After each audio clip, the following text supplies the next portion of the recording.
छत्तीसगढ़ कृषि प्रधान राज्य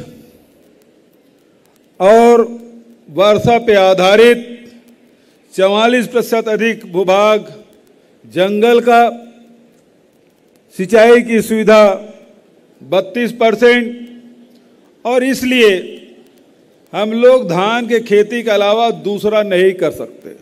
महापात्रा जी भी उड़ीसा के हैं, हमारे राज्यपाल महोदय भी उड़ीसा के हैं। दोनों के भी भौगोलिक और मौसम दोनों की परिस्थिति में समानता है। उड़ीसा में भी धान के अलावा दूसरा खेती करना कठिन है। छत्तीसगढ़ की भी स्थिति कमोबेश वही है। दोनों जंगल है, दोनों प्रदेश हिंदुस्तान को आधा से थोड़ा बहुत कम ऑक्सीजन तो दो प्रदेश ही देते हैं, और कोरोना काल में ऑक्सीजन के महत्व सब समझ गए हैं। जंगल हमारे यहाँ है, उड़ीसा में भी है, और इसलिए इसका बड़ा महत्व। लेकिन उसका महापात्र जी, हम लोग कीमत तो चुकाते हैं, लेकिन उसका हमको कोई कीमत मिलता नहीं भारत सरकार से। ऑक्सीजन भर देने का काम करते हैं, लेकिन उसके कारण से हम कोई बांध नहीं बना पाते, सिंचाई परियोजना नहीं ला सकते, बिजली नहीं लगा सकते, बिजली नहीं पहुंचा सकते। ये सारे कीमत हम चुका रहे हैं, लेकिन उसके एवज में भारत सरकार कुछ नहीं देती। आपने कहा ना, अभी ग्लोबल वार्मिंग हो रहा है, कार्बन उत्सर्जन बढ़ रहा है। दूसरे प्रदेश में चाहे मोटर से हो, चाहे उद्योग से हो, चाहे मानव जनित प्रदूषण हो, वो सब हो रहे हैं। हम बचाने का काम कर रहे हैं। छत्तीसगढ़ इसमें अग्रणी है। और तो और जब उत्तर भारत में नवंबर दिसंबर के महीने में जब पराली जलाया जाता है और दिल्ली सरकार और दिल्ली सुप्रीम कोर्ट तक ये कहता है दिल्ली को गैस का चैम्बर बना दिया गया है, ऐसे समय में छत्तीसगढ़ सरकार, कृषि विभाग, पंचायत विभाग सब लोग मिलके पैरा जलाने से रोकते हैं और पैरा खरीदी की व्यवस्था करते हैं। कार्बन उत्सर्जन रोकने में काम कर रहे हैं। और वहीं वर्मी कंपोस्ट भी बना रहे हैं। भारत सरकार रासायनिक खाद में सब्सिडी देती है, लेकिन हम लोग जो वर्मी कंपोस्ट बना रहे हैं तो भारत सरकार हमें कुछ नहीं देती, जबकि वो पैसा हमको मिलना चाहिए जो यूरिया और पोटास और सुपर फास्फेट में जो सब्सिडी मिलती है, वही हमारे वर्मी कंपोस्ट बनाने वालों साथियों को मिलना चाहिए। जो 28 लाख क्विंटल आज वर्मी कंपोस्ट हमारे गांव के बहनों ने बनाया। आदरणीय साथियों, छत्तीसगढ़ में धान में आज जो दुनिया की स्थिति है, गेहूं की तरफ लोगों का ध्यान हट रहा है। गेहूं से बहुत सारी परेशानियां आ रही है।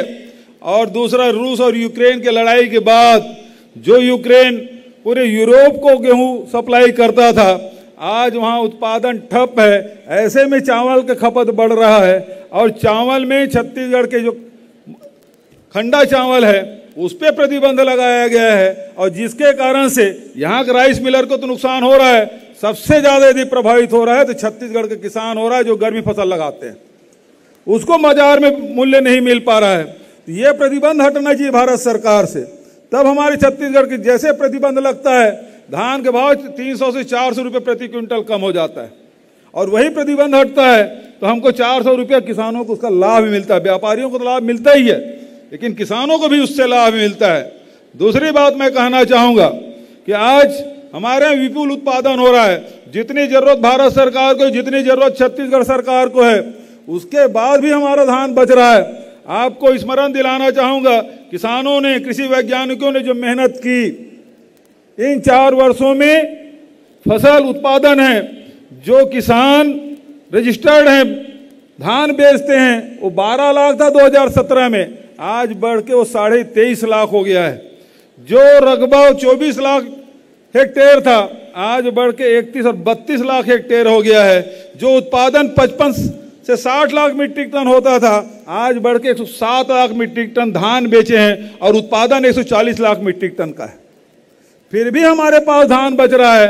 भारत सरकार से पिछले 4 साल से हम लोग मांग कर रहे हैं कि धान से एथेनॉल बनाने की अनुमति दे दीजिए।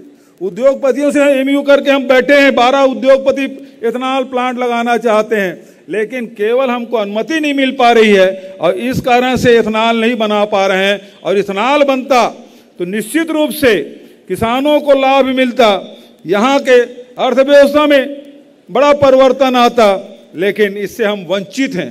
उसी प्रकार से मिलेट्स के बारे में मिलेट्स ईयर बनाया गया है।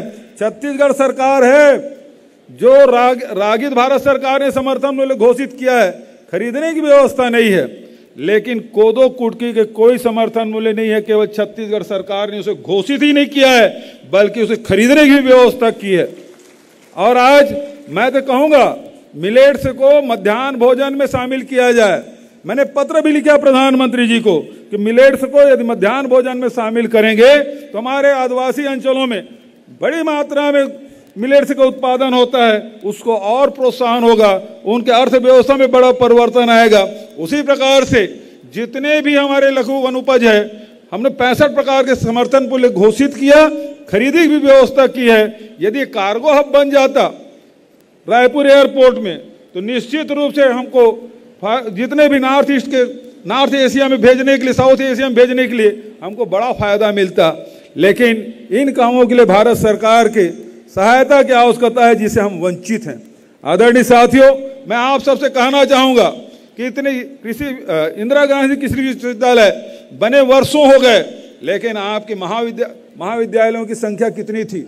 आज 4 सालों में उन महाविद्यालयों की संख्या दुगुनी हो गई है। हार्टिकल्चर बढ़ रहा है, उसका विश्वविद्यालय भी बनाया है। तो इस प्रकार से कृषि को सबसे ज़्यादा जोर देने का काम हम लोगों ने किया है। और मैं समझता हूँ ये नौजवान हमारे बेटी बेटियाँ जो आज दीक्षांत समारोह में शामिल हैं, फील्ड में उतरेंगे तो निश्चित रूप से नई चेतना के साथ, नए नवाचार के साथ कृषि में और परिवर्तन आएगा। जो हमारे कृषि वैज्ञानिकों ने जो लाभ पहुंचाया है उसे और आगे बढ़ाने का काम आप सब करेंगे। इन्हीं अपेक्षाओं के साथ आप सबको बधाई और शुभकामना देते हुए अपनी वाणी के विराम देता हूं। धन्यवाद। जय हिंद, जय छत्तीसगढ़।